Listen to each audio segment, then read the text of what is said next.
En este ejercicio de estadística nos muestran una tabla donde se ven escalas de valoraciones para una cierta nota, una cierta calificación y un grupo de estudiantes.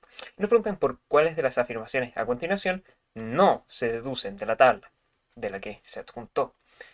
Y nosotros podríamos hacer un- una lectura rápida, donde dice, hay 11 estudiantes que obtuvieron una nota mayor o igual que 5. Ok, la evaluación suficiente fue la de mayor frecuencia, un 25% de los estudiantes fue valorado como insuficiente, por lo menos un estudiante consiguió una nota 7 y hay 27 estudiantes que lograron al menos un 4.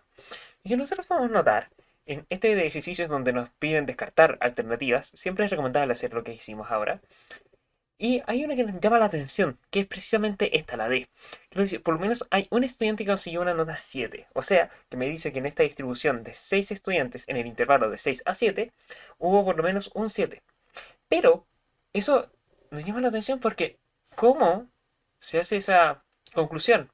Porque vemos que aquí solamente nos indica que en este intervalo en su totalidad hay 6 estudiantes. Entonces, no tenemos ningún tipo de información con que respecto a cómo se distribuyen esos estudiantes en ese intervalo. No sabemos, a lo mejor, todos y cada uno de ellos sacaron 6. Los 6 estudiantes obtuvieron 6. Eso es un caso. Y es parte del intervalo. A su vez, podríamos también plantearlo bien, lo siguiente. Ok, ahora todos de los estudiantes tienen un 7. También es un caso. Pero esa dualidad, ese hecho de no conocer la información suficiente para plantear lo que propone la D, nos lleva a deducir que esta no la podemos deducir. Porque nos dice, por ejemplo, si descartamos el resto, hay 11 estudiantes que obtuvieron una nota mayor o igual que 5. Y entonces nosotros podemos ver que sí, efectivamente, si nosotros tomamos como por lo menos igual o mayor, sí, es correcto. Puede ser porque aquí Tom considera a los 11 que hay en total acá, y como mínimo es el 5, entonces de 5 hacia arriba. Muy bien. Después, ¿la evaluación de suficiente es la con mayor frecuencia? Sí, porque aquí en 16 hay una mayor frecuencia. Un 25% de estudiantes fue valorado como insuficiente, o sea, 9 partido el total de datos que podemos notar que es 9 y 16. ¿Cuánto es eso? Esto es 25 y todo esto es 36. Si nosotros seguimos 36 por 100%, esto es igual a, ¿cuánto es esto? Un cuarto. Un cuarto por 100 y esto es igual a 25%. Entonces también está correcta. Y finalmente hay 27 extranjeros a lo menos un 4. O sea, es muy similar a esta, pero nos ponen en otro idioma, a la A, a lo menos. O sea, la nota mínima es 4 y después para arriba puede ser cualquier distribución, pero por lo menos hay un 4. O sea, como nota mínima es un cuadrito, por eso también esa es verdadera. Si sumamos 16, 5 y 6 nos da 27. Y por ello la D es incorrecta. En este ejercicio nos ven a tres amigas con esta cantidad de dinero, 210.000. Y se sabe que en los aportes, Claudia hizo el doble de María y Ana aportó el doble de Claudia. Por lo tanto, nos preguntan el promedio, ojo, de Claudia y Yasna. No nos confundamos. Entonces, nosotros podríamos plantear una ecuación como la que sigue, como el aporte de Claudia más el aporte de María más el aporte de Yasna tiene que ser igual a 210.000. Pero vemos que no tenemos suficiente información como para poder obtener cuál es el valor de cada uno. Porque tenemos, ¿cuánto? Tres variables, C, M y Y, que representan la cantidad aportada por cada persona. Pero tenemos solamente una ecuación. Nos faltarían dos ecuaciones más para resolver un sistema, porque recuerden que por cada variable que yo tengo en un sistema de ecuaciones, necesito una ecuación. Si tengo dos ecuaciones, dos variables, quiere decir, necesito dos ecuaciones. Y así hasta el infinito. Pero, ¿de dónde sacamos la otra información? Bueno, de esto, de Claudia aportó el doble de María. Claudia aportó el doble de María. Yasna aportó el doble de Claudia. Yasna aportó el doble de Claudia. Ah, muy bien. ¿Y qué podemos hacer con esto? Bueno, podríamos suponer que es recomendable dejarlo todo en función de m, porque yo puedo reemplazar aquí el valor de Claudia y me queda que esto es igual a 4m, ¿no es cierto? Porque 2m por 2, que ya estaba, es igual a 4m de María. Y ahora si nosotros reemplazamos c, nos va a quedar 2m, en la ecuación principal quiero decir, más m más 4m. Es igual a 210.000. Y ahora si sumamos, nos queda que 2 más, 6, más 4 es 6, más 1 es 7, m, y esto es lo mismo, 210.000. Y si nosotros dividimos ahora por 7, nos queda que esto es igual a 30.000. Lo de María, ojo, no confundir. ¿Y cuánto va a aportar Claudia? Bueno, el doble de María. Por lo tanto, esto es 60.000.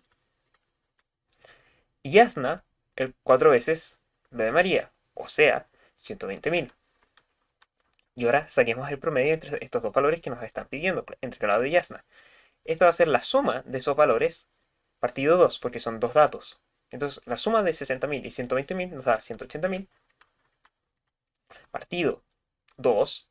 ¿Eso cuánto nos da? Bueno, si nosotros hacemos la división, podemos notar que nos da 900.000, 90.000 quiero decir. Respuesta correcta, A. En este ejercicio nos dan una distribución de edades con una cierta frecuencia de unos niños y nos preguntan cuál es la mediana de la edad de estos grupos de niños. O sea, cuál es el dato de la edad que se encuentra en la posición intermedia, que está a la mitad, por eso mediana. O sea, el 50% de los datos, justo ahí, a la mitad. Una forma de hacerlo es sumar todas las frecuencias y ver si es que es impar o par. Entonces sumamos. Esto nos da ¿cuánto? 5 más 6 es 11. Aquí también es 9 más 3 nos da 12. Y esto, en su totalidad, nos da 23. Entonces, como es impar, para encontrar la mediana en un grupo de datos impar, tenemos que agregarle un 1 y después dividirlo por 2. Y el resultado de esto, que va a ser 24 partido 2, y eso va a ser igual a 12, este 12 nos indica que el dato que se encuentre en la posición número 12, ordenados de menor a mayor, es la mediana. Entonces podemos notar que van a haber entre 2 y 3, van a haber 11 datos, y el 12 va a ser el siguiente de este 11, o sea, 4. Por lo tanto, la respuesta correcta es B, porque justo se encuentran los datos, justo este 4 está en la posición número 12 si nosotros los ordenamos. Otra forma de hacerlo, y también súper válida, es ordenarlos visualmente cada uno de estos datos. O sea, decir 2, 2, 2, 2, 2, 5 veces, 3, 3, 3, 3, 3, 3, 6 veces, 4, 4, 4, 4, 4, 4, 4, 4, 4, 9 veces y 5, 5, 5, 3 veces. Y nosotros notamos que aquí, justo a la mitad, van a ver de acá en adelante 12 datos y de acá en adelante 12 datos. Lo pueden ver. O sea, de tal forma que, quiero decir 11, 11. De tal forma que para ambos lados, desde este dato, nos da la misma cantidad, la misma distribución de estos. O sea, a la derecha nos da 11 y a la izquierda nos da 11. Por tanto, visualmente también se puede conseguir ese 4 y llegar a la misma respuesta. En este ejercicio nos presentan una tabla de distribución de casas que fueron afectadas por horas sin suministro eléctrico. Y nos preguntan cuál de las siguientes gráficas representaría mejor esa situación, sabiendo que el promedio, la mediana y la moda son iguales y que la moda es única. O sea, no pueden haber tres iguales de igual frecuencia, por ello la A es incorrecta, y la C no podrían haber dos iguales, la C es incorrecta. Nos queda la B y la D. Por ello, lo que podemos hacer son dos cosas. Primero, es suponer un análisis algebraico con estos valores y aprovechándonos de esta igualdad o de esta desigualdad donde está en D. Y el otro es ir reemplazando valores, donde se puedan ir combinando valores pares e impares para cada de las variables y uno podría llegar al mismo resultado. Pero es por eso que nosotros vamos aquí a hacer el primer método algebraico para llegar a tal vez a una respuesta más general y tal vez más sólida. Por ello, partamos con B. Y es el que vamos a hacer en este video. Que nos dice que si nosotros pensamos que Q puede ser par o impar, sabemos que estos dos son iguales. Pero pensemos primero que Q es impar. ¿Y por qué? O par más bien, quiero decir. ¿Y por qué? Para analizar el valor de la mediana. Porque ya sabemos que la moda, en este caso, es 2. La moda es 2. Moda es 2. Eso es lo relevante acá. Después tenemos que ver los otros, que vendría siendo la mediana, la base MET, y después el promedio, que lo voy a representar así. Esos son los valores que tenemos que buscar. Y por ello vamos a partir con la mediana. Si Q es par y P más igual R son iguales, nosotros tenemos que, para saber donde está la mediana, es hacer la suma total de las frecuencias, o sea, hacer P más Q más R, partido todo eso por 2. Y según si es par o impar el resultado, tenemos que hacer una conclusión distinta. En este caso, nos falta que P y R son iguales. Vamos a decir que 2P es igual a Q, recordando que en este caso, en la letra B, P y R son iguales. Partido 2. Eso nosotros podemos ver que P más Q partido 2. Y por tanto, si Q, como esta división va a ser un número entero, o sea, sin fracción, sin decimal, podemos notar que la totalidad de datos va a ser par al final, ¿no? Porque no queda ningún decimal. Y porque no queda ningún decimal, tenemos que hacer un promedio para encontrar la mediana entre ese dato y el siguiente. Y P más Q partido 2 más 1. O sea, el promedio, o sea, la media entre esos dos datos nos va a dar la mediana. Porque el total de datos son pares. Entonces, si nosotros hacemos esa suma y después lo dividimos por 2, porque es una media, nos va a quedar que 2P va a ser Q y después más 1. Todo eso dividido 2. O sea, que nos queda lo siguiente. P más Q medios más un medio. Y todo esto, al final, siguen posicionándose en la horas 2. ¿Y por qué? Bueno, porque sabemos que Q es mayor que P y R, y que P y R, como no están representados acá, podemos suponer que esto es menor que los datos que ya pasan a ser parte del 3. Entonces, esta nos demuestra que la mediana en caso par sigue siendo 2. Pero ¿qué pasa si es impar? Nos vamos a saltar a este mismo resultado, o sea, a P más Q partido 2, y en esta situación, ¿qué va a ocurrir?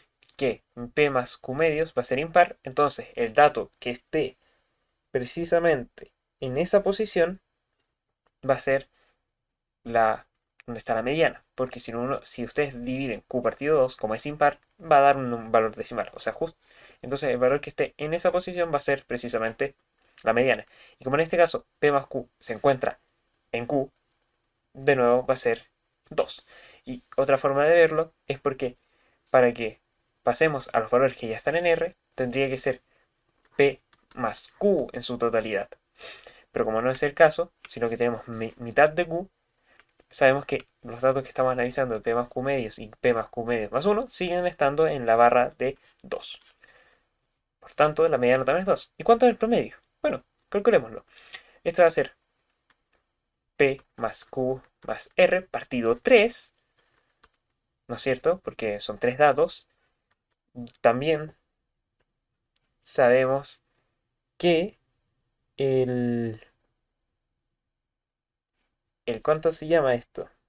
El promedio, más bien, no es precisamente eso, sino que lo siguiente, que es P por 1, por la cantidad de suministros sin horas, P por 1, es Q al doble, más 3R, y todo eso por el total de datos, ciertamente, que es P más Q más R, P más Q más R. Y por tanto podemos notar que si nosotros aplicamos la igualdad que conocemos, donde esto nos va a dar como P y R son iguales, y lo voy a trabajar todo en P, voy a decir que es 4P más 2Q partido 2P, P es igual a R, más Q. Si yo ahora factorizo por 2 esto de arriba, me va a quedar 2P más Q partido 2P más Q. Simplifico estos dos que se repitieron y de nuevo me da 2. Entonces la respuesta correcta es B. Este mismo ejercicio podrían haberlo hecho con D y notarían que no llegan a cumplir con todas las condiciones. En este ejercicio nos dan que P es el percentil 45 de los datos, de un grupo cualquiera. Entonces P se encuentra en la posición, si suponemos 100 datos, en la posición número 45. Ese es nuestro dato. Y nos hacen cuál de las siguientes afirmaciones se pueden deducir, o sea, cuál sería incorrecta. Partamos de arriba hacia abajo. P es mayor que el percentil 40 de estos datos. Y la verdad es que no. Porque nosotros podríamos como considerar un caso sumamente hipotético donde todos los datos son iguales. O sea, por ejemplo, todos los datos son igual a, no sé, 2. Entonces, por ejemplo, como decíamos, podrían haber 100 datos igual a 2. Por ello, decir que P es mayor que el percentil de 40 no es correcto, porque en la posición número 40, que es el percentil, habría otro 2 y P también es igual a 2. Por tanto, esta es falsa. B, la mediana del grupo es mayor que P, de nuevo, usando el mismo ejemplo de que todos los datos son 2 hasta el infinito y más allá, la mediana también sería 2. No sería mayor, sería igual. Es falsa. P es menor que el tercer cuartil, o sea, el 75%. De nuevo, no, usando el mismo contraejemplo de que todos los datos sean iguales, serían iguales, no menor. Falsa. D, la media aritmética del grupo de datos es mayor que P. Y de nuevo, usando el mismo contraejemplo, es falso, porque si todos los datos son iguales, el promedio va a ser ese mismo dato. Por ello, la media aritmética no es mayor que P, sino que es igual. Entonces con este simple contraejemplo, ya podemos descartar estas afirmaciones que suponen que ocurren siempre. Pero como no nos dicen cómo, si hubiesen puesto por ejemplo en la D, la mediana del grupo podría ser mayor que P, ahí podríamos considerarlo, porque pueden haber infinitas condiciones donde se cumple eso. Pero como nos dicen como una afirmación totalmente certera, donde la media aritmética es mayor que P, no es correcto, porque no siempre ocurre. Y lo mismo con el resto de afirmaciones. Por ello, la letra correcta es D. Quiero decir. En este ejercicio nos ponen una distribución en la tabla con unas ciertas frecuencias y nos dicen que un promedio familiar, el IPF, se calcula tomando los ingresos de la familia partido el número de integrantes. O sea, si I es mis ingresos y N es mi cantidad de integrantes, así yo tengo el valor del IPF. Y si me dicen que mi familia en total cuenta con 300.000 pesos, ¿qué condiciones debe cumplir esa cantidad de integrantes para que el IPF de esa familia pertenezca al intervalo, o sea, a esta parte de la tabla, que está en el percentil 50 de los datos? O sea, que está justo donde el dato que está a la mitad se encuentra tal que esta familia que nos ponen de ejemplo. Entonces, ¿cómo yo puedo saber cuál es el percentil 50? O sea, dónde está la mitad de los datos. Y por tanto, el intervalo que me interesa. Lo que podemos hacer es calcular la frecuencia total, o sea, cuántos datos hay en su totalidad. Y vemos lo siguiente, que entre 50 y 20 hay 70. Si yo lo sumo con estos 70, con este me da 140. Con este 10 me da 150. Y con el 100 me da 250. 250. O sea, el dato o los datos que se encuentren en las posiciones, si yo lo divido por 2 porque es par y lo sumo con 1 el resultado, o sea, los datos que estén en la posición 1, 2, 5 y 1, 2, 6, es el intervalo que estamos buscando en la mitad. Y si nosotros nos damos cuenta, el dato que está en esas posiciones es aquí, en este intervalo, en 50.000 y 75.000. Porque los 100 primeros datos están acá, en el primer intervalo, y los desde el 101 hasta el 70, hasta el 170, van a estar aquí, en este segundo intervalo. Por tanto, aquí es donde van a estar ambos datos que estábamos buscando para la mediana. Perfecto. Y la condición que nos ponen es que ¿cuál debe ser el valor de n? Bueno, consideremos cuáles son los intervalos límites de este intervalo. Vemos que es 50.000. Y si nosotros notamos que esto es el IPF, o sea, esta fórmula, nosotros nos sabe que va a estar 300.000 partido n que estamos buscando. Y por aquí, por este otro lado, va a estar los 175.000. Y podemos hacer una desigualdad doble, donde 50.000 va a ser menor o igual, porque pueden notar que este corchete incluye ese dato, o menor que el 75.000, porque ese corchete no lo incluye, está para afuera. Entonces, n, este valor se encuentra 50.000 incluido y 75.000 sin incluir. Y ahora es cuestión de despejar n para cada una de las desigualdades. Partamos con esta. Si nosotros despejamos n multiplicando y después dividiendo por 50, nos queda que n es menor que igual o igual a 300.000 partido lo que vendría siendo 50.000. Dividimos, simplificamos esos 4 ceros con estos 4 ceros y nos queda 30 partido 5, o sea, 30 partido 5 que es 6. Muy bien. Y ahora hacemos el otro lado de la igualdad, con 75.000. Y lo que ocurre es lo siguiente, donde n lo pasamos multiplicando, el 75 pasa dividiendo y nos queda 30.000, 300.000 quiero decir, partido 75.000 es menor que n. Muy importante mantener el orden de esa desigualdad. Simplificamos estos tres ceros, y 300 partido 75, podemos ver que ese valor es igual a lo que sigue, que vendría siendo 4. ¿Y por qué 4? Bueno, porque si se dan cuenta, 75 por 4, yo lo multiplico y me queda 0, 2 de reserva, y 4 por 7 es 28, más 2 me da 300. O sea, esto es 4. Por tanto, vemos que si nosotros ahora consideramos estos dos intervalos, que n se encuentra 4 es menor que n, y n es menor o igual, considerando de nuevo, manteniendo esa misma desigualdad, manteniendo el mismo orden de lo que habíamos planteado, esta es nuestra respuesta, que se encuentra en la letra C. Porque se dan cuenta que está el menor, sin considerar el igual, y el menor igual que habíamos dicho. En este diagrama de cajón, que cada uno de estos datos, el 8, el 13, el 14, el 18 y el 24, nos dan información muy importante sobre las posiciones de estos en la distribución de edades que nos dan. Porque el 8% representaría el inicio, o sea, el 0% de los datos que se han medido. Después se representaría el 25%, el dato en la posición un cuarto, en la posición 25. Después se representaría la posición de el 50%, justo en la mitad, o sea, el 14 sería como la mediana, el 18 en el 75%, 3/4 de los datos, y el 24 representaría el culmine, la cresta de esta distribución, que sería el 100% de los datos medidos. Y nos hacen la pregunta, ¿cuál de las siguientes afirmaciones pueden concluirse? Y partiendo, descartando de arriba hacia abajo, dice, las personas menores de 13 junto a los mayores de 18 equivalen a un 50% de un grupo. Y eso, uno tendería a decir que sí, ¿no? Porque entre 8 y 13 están los datos 25% y de 18 a 24 están el otro 25, entonces debería ser 50%. Pero no es así. Lo que debería ser esto es un máximo de un 50%.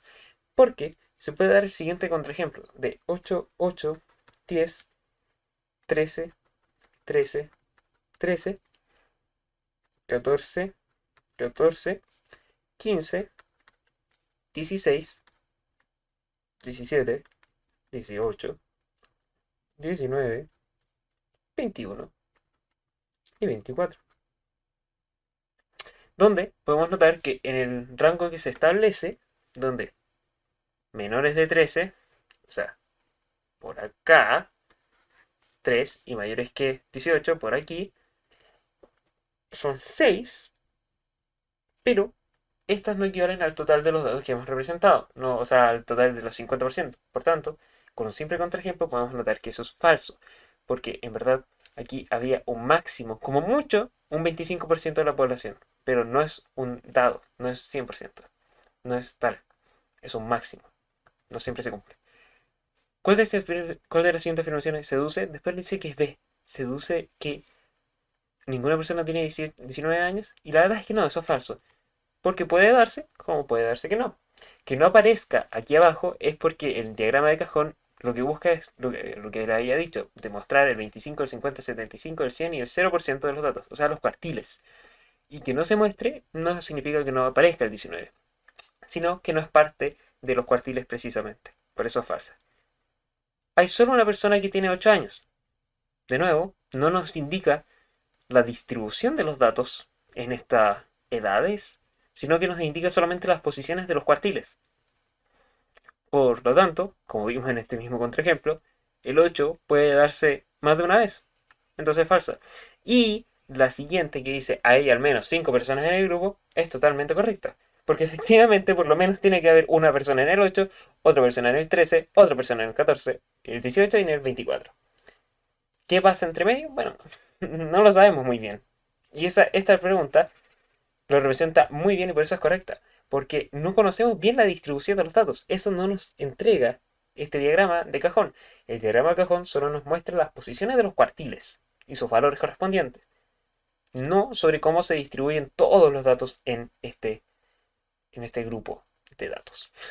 Letra correcta, T. En este ejercicio nos metemos con probabilidad. Qué interesante. Nos dicen que hay un dado cargado del 1 al 6, común, donde la probabilidad de que salga par es el doble que salga impar. Y nos preguntan cuál es la probabilidad de que salga un impar.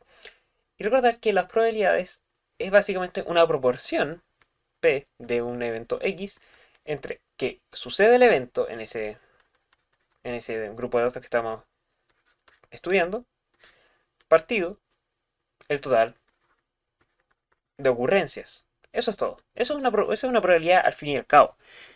Por tanto, podemos definir dos eventos posibles.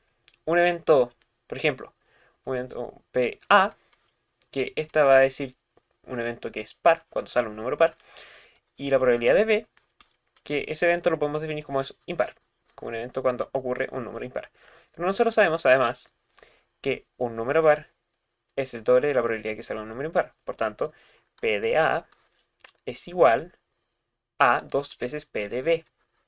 Y además, en un evento que ocurre que está bien planteado, sabemos que la suma de todas las probabilidades debe resultar en 1.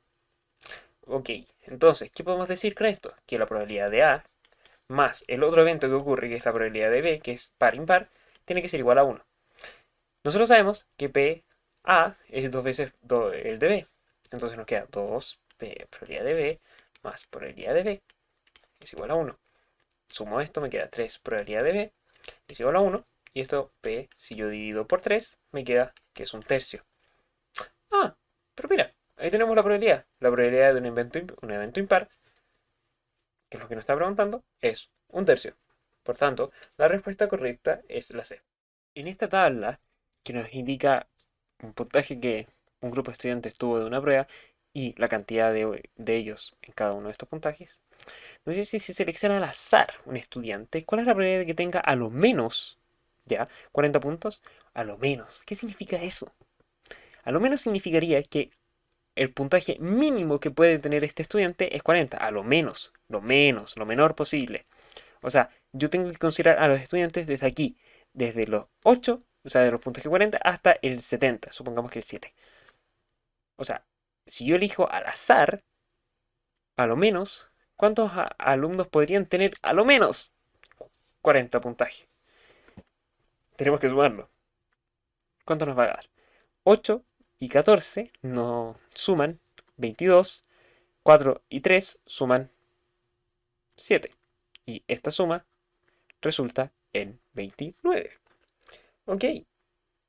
Pero nosotros tenemos que recordar que una probabilidad es que el evento suceda partido la total cantidad de datos o de ocurrencias, de hechos. Por tanto, tenemos que conocer la frecuencia total de esto. Entonces, sumemos el resto que no hemos sumado. 2 más 4 es 6, más 10 es 16. Todo esto es 16. Y 29, que es lo que nos interesa. Partido el total, y el total va a ser 45.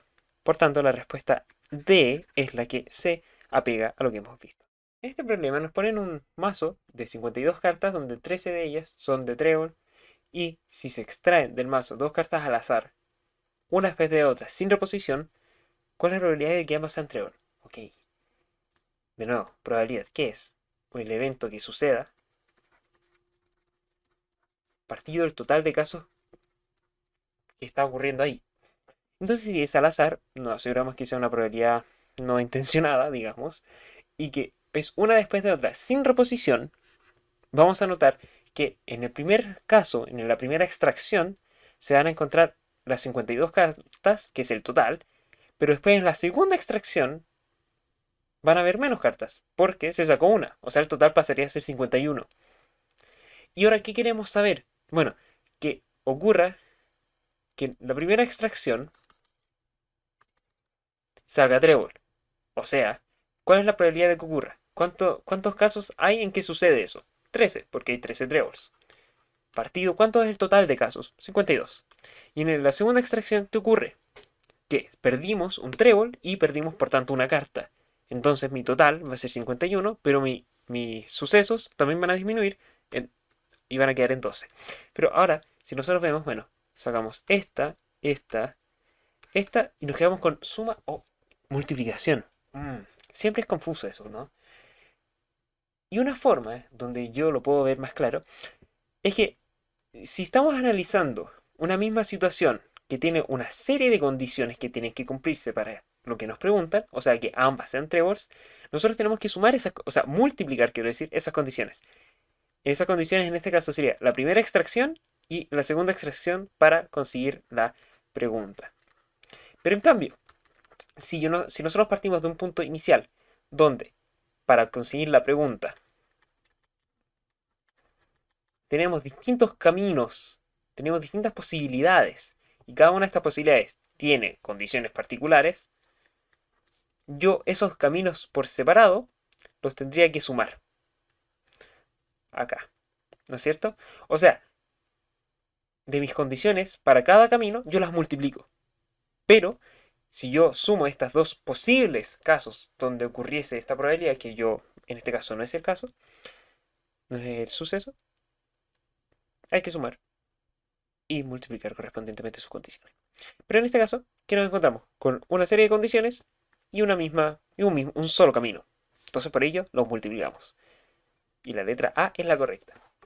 Una forma en que tendríamos que haber sumado probabilidades es que nos hubiesen preguntado, además de esta probabilidad, ¿cuál habría sido la probabilidad de esta? O, ¿se dan cuenta? Por eso la mnemotecnia es O. Un O seguramente lo asocian con suma y un I, una Y, de multiplicación, porque de no, se multiplican las mismas condiciones para un suceso y para con sucesos distintos yo sumo después cada uno de estos por separado. Entonces la letra A es la correcta. En este ejercicio nos dicen que hay un estudiante con una prueba donde cada pregunta tiene 5 opciones y solamente una es correcta. Nos dice así que responde las 3 últimas al azar y de manera independiente, o sea, totalmente a ciegas. ¿Cuál es la probabilidad de que estas 3 estén correctas? Recordamos que es una probabilidad, que es un evento que suceda, partido el total de casos que pueden haber en esta distribución de posibles casos que no sucedan en este caso. O sea, ¿qué tenemos? En esta pregunta está el caso de que estén correctas y el otro caso sería que no esté correcta. Ok. Entonces, si tenemos 3 preguntas al azar, nosotros, ¿qué queremos? O sea, que nuestra primera pregunta, que nosotros que acertemos, queremos que sea correcta. O sea, para que sea correcta, solamente hay una ocurrencia de eso, partido, ¿cuánto? El total de opciones, que son 5. Después, la segunda opción, segunda pregunta, también queremos lo mismo, que se acierte, y mis opciones para esta son 5 de nuevo. Y para mi tercera pregunta, queremos que acierte, partido del total de posibilidades. Y ahora mi pregunta es, ¿sumo o resto esto? O multiplico, quiero decir. Una forma de verlo es que si nosotros tenemos un punto inicial y la pregunta, no, aquí está la pregunta, para llegar a la pregunta, tenemos una serie de condiciones para una misma condición, o sea, en este caso, primera pregunta, segunda pregunta y tercera pregunta, esas condiciones las multiplicamos para que llegar a una conclusión que es cuál es la probabilidad de tener las 3 correctas. O sea, la pregunta es cuál de estas son las 3 correctas y como es una misma idea para llegar a esta respuesta, esas condiciones las multiplicamos. En cambio, si hubiese para la pregunta hubiese tenido 2 posibles caminos, cada uno con posibles casos, condiciones, yo esas condiciones se las multiplico a este caso en particular y después por separado, cada uno de estos los sumo. Y ese sería como el resultado de mi pregunta. En este caso, podemos notar que solamente tenemos una forma de contestar a la pregunta, donde los 3 casos sean correctos y por tanto los multiplicamos. O sea, que es 1 por 5, 1 por 5, 1 por 5, dividido 5, ¿cierto? Que está mejor representado por la alternativa que pueden ver en la opción D. 1 partido 5 al cubo, o sea, 3 veces multiplicado en sí mismo. En este ejercicio nos ponen que una persona tiene 12 colores distintos, 12 lápices, y quiere adornar un muro tal que tiene 8 cuadros, como se muestra acá, y la condición para su adorno es que no pueden repetirse o no pueden estar seguidos, eso es más claro, no pueden haber seguidos dos colores iguales en los cuadros. O sea, si yo puse rojo acá, no podría poner rojo en la siguiente. Entonces, ahora nos preguntan, ¿cuántos adornos podrían cumplirse según esta condición? Y lo que podemos pensar es que, ok, en nuestro primer caso, ¿cuántos lápices, cuántos colores distintos podría haber en nuestro primer cuadro? Y la verdad es que podrían estar todos, ¿no? No hay ninguna restricción. Pero en la siguiente, como si yo puse aquí rojo, bueno, en el siguiente cuadro no podría estar el rojo, así que hay una posibilidad menos. Pero después no pensamos, aquí van a haber 10, van a haber 12, van a haber 11. Y la verdad es que van a haber 11 colores distintos o lápices que se puedan usar. Y se debe a que no es que no tengan que repetirse los colores, sino que no tienen que estar seguidos. Ah, entonces si yo puse aquí el rojo, yo puedo poner de nuevo aquí el rojo. Ok, entonces no se tiene que repetir con el anterior, que le vamos a decir blanco, ya que está ahí. Entonces aquí voy a tener de nuevo 11. Y puedo repetir esta misma lógica para el resto de los colores y me voy a dar cuenta que siempre esa condición no se va a cumplir. O sea, siempre va a haber uno menos, excepto en la primera, porque ahí podrían estar todas las posibles combinaciones. Y después de eso, tengo que regirme a que no pueden estar seguidos. Por tanto, si yo, ¿qué tengo que hacer ahora? ¿Sumar estas condiciones o multiplicarlas? Como hemos mencionado, una cosa es que si tengo una serie de condiciones para llegar a mi respuesta de la pregunta, donde ahí están todos, cada uno de los cuadros, tengo que multiplicar todas esas posibles combinaciones. Si fuesen dos cuadros distintos, en dos situaciones distintas, sumo después esas condiciones por separado. Pero en este caso no es ese, sino que es una serie de condiciones, el 12, el 11, el 11, el 11, el 11, el 11, para llegar a nuestra respuesta correcta. Por tanto, la alternativa que se asemeja es la D, donde podemos notar que está la multiplicación del 12 por 11 a la 7, que son los otros posibles casos que pueden ocurrir. En este ejercicio nos ponen cuántas palabras con o sin sentido se pueden formar con todos estos como letras de cuaderno si consideramos cuatro posibles condiciones, o sea, cuatro posibles casos donde podemos ordenar estas palabras. Y lo que podemos pensar es lo siguiente, donde en la primera posición de nuestras palabras podrían haber 1, 2, 3, 4, 5, 6, 7, 8 posibles letras. Y como no se pueden repetir, en la siguiente habría una posibilidad menos. Y en la siguiente a esa, como no se pueden repetir las que ya hay, habrían dos menos a las anteriores y después 5 menos. ¿No? Pero ahora la pregunta, ¿esto se suma o lo multiplico? Y como ya hemos dicho en otras resoluciones, si yo tengo una misma situación y una serie de condiciones para esa misma condición que debo cumplir a la vez, yo multiplico cada una de estas. Porque yo si tuviese dos posibles caminos con sus condiciones particulares, yo sumo esos caminos después. Entonces la idea es que como en el ejercicio nos ponen que debo cumplir esta serie de condiciones para llegar a la respuesta, tengo que multiplicar esto. Donde en la primera pueden haber 8 posibilidades, después una menos a la anterior y una menos a la anterior. Porque no se pueden repetir estas letras y además vemos que cada letra es distinta a una. Por tanto, 8 por 7 por 6 y por 5, si hacen los cálculos, es la letra E. En este problema nos muestran que Jacinta tiene 8 libros de matemática, 7 de literatura y 10 de biología. Entonces, ¿de cuántas maneras puede escoger 2 libros de cada disciplina para llevarlos al colegio? Primero, ¿qué tenemos que hacer? Grupos, ¿no? Tenemos que hacer grupos de libros. Y para eso, notamos que si nosotros tenemos un total de elementos y de estos solo queremos seleccionar una parte, podemos concluir que aquí está ocurriendo una combinatoria. ¿Por qué? Porque estamos decidiendo que de ese total de 8 libros, por ejemplo, en matemáticas, estamos escogiendo dos, ahí se divide en que ya no es una permutación, sino que es una variancia, una variación, o una combinatoria.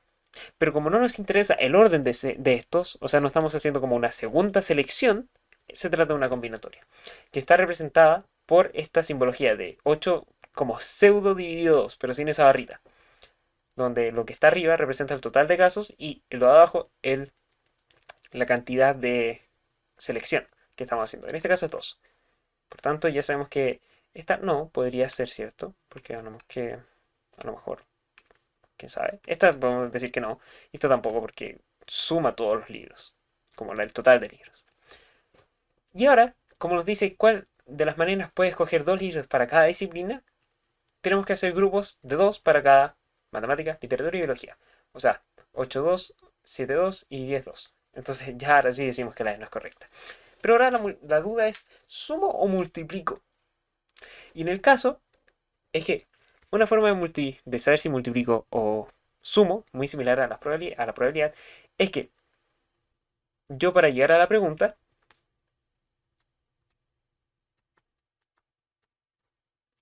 tengo una serie de condiciones, o sea, o sucesos que ocurren. En este caso sería hacer grupos de libros de matemáticas, de literatura y de biología. Y en este caso, la pregunta nos indica esto, que tenemos que considerarlos todos a la vez. O sea que Jacinta los va a llevar todos estos grupos de libros al mismo tiempo al colegio, donde sea. Pero, si hubiese sido que Jacinta puede llevar o los de matemáticas, o los de literatura, o los de biología, pero no juntos, vendrían siendo una suma, porque sería aquí el caso de matemática, de literatura y de biología, porque serían condiciones o situaciones por separado. Y eso nos da a la pregunta. Pero en este caso, Jacinta los puede llevar todos a la vez y por tanto, la cantidad de grupos distintos que va a poder realizar es una multiplicación de los posibles casos que tiene. Letra B. En esta pregunta de insuficiencia de datos y la última del modelo DEMRE, nos ponen una tablita, como les mencionaba, con unos intervalos en particular, nos preguntan por el valor exacto de m. Como es una insuficiencia de datos, primero tenemos que analizarlas por separado, después verlas por junto, y si ambas a la vez no nos da suficiente información para determinar m, tenemos que decir que se requiere información adicional.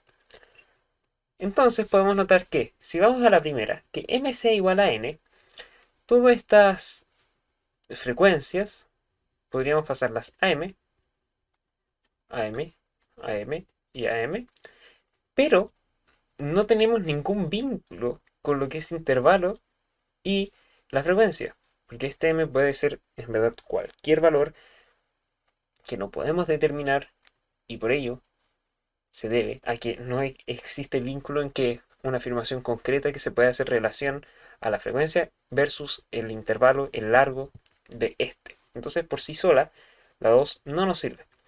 Vamos a la siguiente, que nos dice que se conoce la frecuencia del intervalo, de mayor frecuencia, que es como trabalenguas.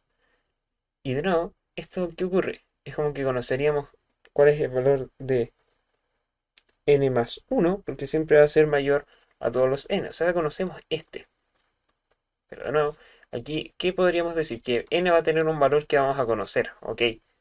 Pero al igual que el anterior, no hay un vínculo que se pueda establecer entre lo que es un intervalo y su frecuencia asociada.